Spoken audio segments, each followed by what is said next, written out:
How's it going, everybody? I'm Nick Major, APTV Los Angeles correspondent. Tonight I am in Hollywood at the House of Blues for the Heavy and Light event being put on by the nonprofit organization To Write Love on Her Arms. There's going to be some awesome people out here performing music, poems, and talking to the crowd, all in support of the organization's goal of helping those suffering from depression, suicidal thoughts, self-harm, and addiction. And we're going to go chat with a few of those people before they hit the stage. I'm here with Jamie Tworkowski, the founder of To Write Love on Her Arms. How you doing? I'm good, man. It's a big night for us. It is. Congratulations. This has been going on for a while now, since 07, right? Yeah. First one, 07 or 08. It was just at the Social in downtown Orlando. And the phrase heavy and light came from something I wrote right after Casey Calvert passed away. And Casey played guitar in Hawthorne Heights. And we wanted to do a shirt. We wanted to respond to his death by creating and selling a shirt to raise money for the funeral expenses. And I wanted to write something that represented the little bit that I knew about him. And I felt like his life was full of contrast. You know, I felt like his life was heavy and it was light. And part of his life was really difficult and painful. And then he was this guy that was very much alive and hilarious and had so much energy. And it just felt appropriate, you know, and we represent the fact that people struggle with things like depression, addiction, self-injury, suicide. But tonight is meant to be a night that's really uplifting and encouraging, and we hope people get to laugh and smile. And to anybody who might see this, those people that you're reaching out to, the ones who might be depressed, the ones who are scared to talk about what they're going through, what do you want to say to them? Yeah, no, man, that's good. We just want people to know that they're not alone. You're not alone in whatever it is you're going through, the stuff that hurts, the questions that you don't know what to do with. It's okay to be honest about those things. It's okay to say it out loud. You deserve friends, you deserve a support system, and you deserve help. We've been very close with To Write Love as an organization for many years. They've both years we've done Warped Tour, 2010, and this year they've shared a bus with us. Our spring headlining tour called the Wake Up and Be Awesome Tour, they were kind of one of the sponsors that came out on the tour with us. So we've always been in close quarters with them. They're basically family. And specifically, our guitarist Josh has a pretty good personal relationship with them, you know, so he's been working with them, telling his story and stuff through that. So he personally has been working with them a lot more, too. We just put out an album last year called Legendary, and I think the major thesis of this album was to inspire our fans to be the best versions of themselves every single day. I know a lot of our fans struggle with a lot of what To Write Love is there for, what they help people out with, from depression, addiction, in need of self-help, and just kind of overcome that loneliness and need acceptance. So that we made this album last year that was kind of our way of, after years and years of being on the road and meeting all these fans and kind of hearing their stories, it was our way of kind of giving back to them and inspiring them, while also in turn inspiring ourselves to just believe in ourselves and be everything that we desire to be. I know some days it's hard to get up and believe in yourself and to not listen to what everyone else is telling you and to not worry about being bullied on the internet, but you got to wake up every single day and just believe that you are absolutely incredible and there's no one else alive who is made the way you are, and that is a cool thing, and you're going to find your own greatness somehow. Back when the first t-shirts were printed for To Write Love on Her Arms, it was I've known Jamie since way before then, and he showed up at one of our shows and he had a box of t-shirts, and he said, hey, look at this, it's got this story about Renee and this whole journey that I've been on. I'd love for you to have a shirt. And I'm like, oh, this is amazing. I'd love to wear it on stage and talk about it. And so for me, I'm really honored to kind of see it grow. And yeah, it's and I love it because it's such an organic way to talk about pain and relevant issues that a lot of times get shoved to the sidelines. And it does it through the form of story. And as a songwriter, that's my favorite element of music, and the idea that we're all in this story together. So I love that. One of the things that To Write Love does well is to acknowledge the pain and then move forward. You know, so I love the idea of heavy and light, that it's both sides of the spectrum. Exactly. It is both sides. Yeah, sometimes professional help can be a good thing. And that's not bad. Sometimes that's the first step people don't take, is they won't go and get professional help. Yeah, man. I mean, it's funny because if you had a car that was acting funny, you would probably take it to a mechanic.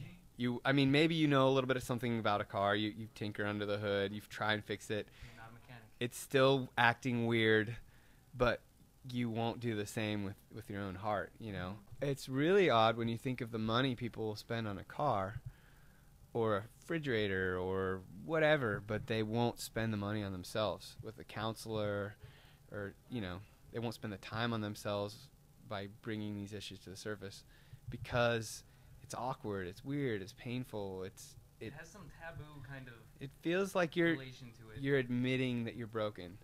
But I think for me, I've come to the realization that we're all broken, and the beautiful thing is not our brokenness, but where we go from there. One of the things that connected me with To Write Love on Our Arms, when they reached out to me, a lot of the things that they hope to do are in sync with a lot of things that I not necessarily seek out all the time to do with my poems, but there's definitely some overlap.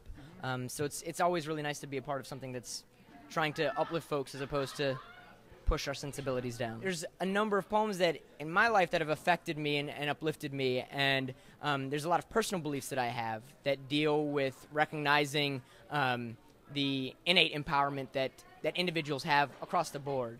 And so there are a number of my poems that speak to that, and that I feel is a very similar, if not same message that To Write Love on Our Arms tries to convey as well. So it just made sense for, you know, to do something with them. They reached out to me, which was really incredible because I was familiar with them, and I remember I think I saw one of their T-shirts at a festival, and I was like, "That's a cool T-shirt." I know. That's why I think Right? we all came across them that way. It's like, oh, To Write Love on Her Arms. That's cool. That's a cool phrase.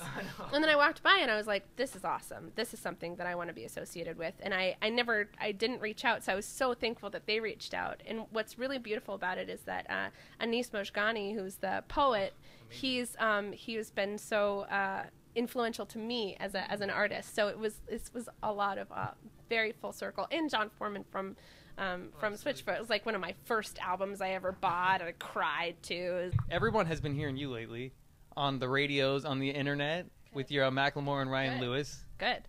And that's all the chance to say about it is good. Yeah. But I'm glad. So how did that come to? Because I mean, that song, I got to say, I think that song has a pretty relevant theme for what tonight's going on, which is kind of embrace who you are, embrace anything about yourself, and don't be afraid to be public about it. Don't be afraid of who you are. Yeah. Love yourself. Yeah, so they contacted me through a mutual friend, and they were looking for someone to write the hook. I think I was sort of a last resort, actually. And I know, like, well, totally. Thank the Lord. But so I had about. They sent me the track. I had never met them before. I had about 2 hours to write something. So I came up with a couple different choruses, and I went to the studio, and I remember driving. I'm like, this is my moment. This is the moment I have to deliver the best chorus in the entire universe. And then it felt that day was extremely like pivotal, you know. Absolutely. And so what that became, I got to say, that is. I would show that face with you. That's insane. Congratulations on that. Thank you. Phenomenal. And so you wrote off of that based off some personal experiences, yes? Yeah, I'm gay. I'm glad everybody's sitting down for this. And I was raised a Pentecostal Christian, and so in the Pentecostal denomination of Christianity is extremely against being gay, against homosexuality. And so when I came out, I was in the evangelical church, so I was still in this vein of Christianity, and I had a lot of issues coming to terms with my identity, and not praying away the gay, as they think that can happen. So I came to this really beautiful realization that even if I could pray away being gay, which is totally skewed, but even if I could, I don't think that I would want to be something other than who I was, you know, and so I cherish that, and I value that, and I wanted the chorus to be something that was unifying rather than setting a divide or a more militant a more militant idea of us versus them. I wanted it to be a thing where like love is a universal thing and everybody wants someone to keep them warm, and so that I wanted to have a universal idea of love. I gotta say, the Same Love music video, oh, that thing brought me to tears. So and beautiful. you got to be part of what I think was such a pivotal music video for the music world, because it was just so straightforward, pretty much just saying, hey, this is how people are. Yeah. Accept us. People are straight, people are gay, we're all Right. human, we love who we want to love, it doesn't matter. Totally. And I think that's phenomenal that you put out one of the best choruses I think ever to showcase that. While we weren't able to film the actual events, I can tell you that it was an amazing night full of inspirational people that really brought the entire place together. And like everyone out here has been saying, if you ever find yourself battling something like an addiction or depression, don't forget that you're not going through it alone, and don't be afraid to reach out to an organization like To Write Love on Her Arms for help. Once again, I'm Nick Major. See you next time.